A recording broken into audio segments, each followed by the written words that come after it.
మనకి సంక్రాంతి అంటే అర్థం ఏమన్నా తెలిసిన? చాలామంది చెబుతూ ఉంటారు పౌరాణికులందరూ కూడా. సమ్ అంటే మిక్కిలి అని అర్థం తెలుగులో, అంటే చాలా ఎక్కువ అయినటువంటిది. క్రాంతి అంటే అభ్యుదయం, అలాగే వెలుగు కాంతి అని కూడా. ఈ విధంగా సంక్రాంతి అంటే ఎక్కువైనటువంటి మిక్కిలి అయినటువంటి అభ్యుదయాన్ని ఆనందాన్ని పొందేటువంటిది. అంటే పుణ్యప్రదమైనటువంటి కార్యక్రమాలు నిర్వర్తించడానికి ఒక ద్వార ప్రవేశంగా, చాలా గొప్పదైనటువంటి మార్గదర్శకంగా కనపడుతూ ఉంటుంది.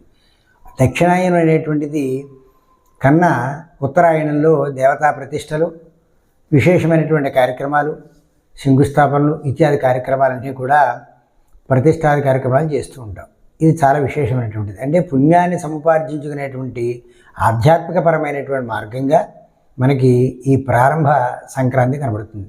అలాగే సంక్రమణం అంటే ఒక దాంట్లోంచి మరొక దాంట్లోకి వెళ్ళడం అని అర్థం, సంక్రమించడం. అంచేత ధనుస్సులోంచి మకరంలోకి వెళ్ళేటువంటి పుణ్యప్రదమైనటువంటి సమయం ఏదైతే ఉందో దాన్ని సంక్రాంతి అంటారు. అంటే మనకి విశేషమైనటువంటి అభ్యుదయాన్ని, ఆనందాన్ని కలగజేసేటువంటి పంటలు వచ్చి చేతికంది ఆనందాన్ని పొందేటువంటి సమయంగా సంక్రాంతి. అందుకే శ్రీనాథుడు ఇది పెద్ద పండుగగా చెప్పినటువంటి సందర్భం మనకి తెలుస్తూ ఉంటుంది. కాబట్టి ఈ సంక్రాంతి అంటే అర్థం ఇది.